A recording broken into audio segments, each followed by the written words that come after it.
Residents on Willow Street in Bluefield, West Virginia are breathing a sigh of relief as crews cut down the branches of a damaged willow tree.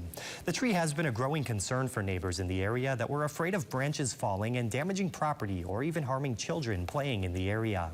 After a recent storm in late May, the tree began to deteriorate rapidly, causing residents to start hearing popping noises regularly.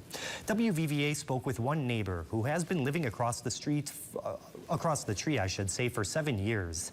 They tell us that she is relieved that something is being done for the safety of the neighborhood.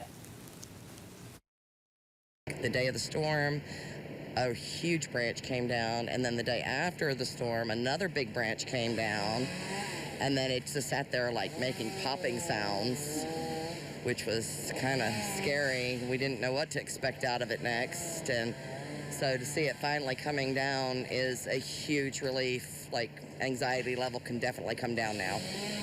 Crews began work at 9:30 this morning and expect to have the tree pruned below the power lines by the end of today. Now stay with us. There's more news to come on the other side of the break.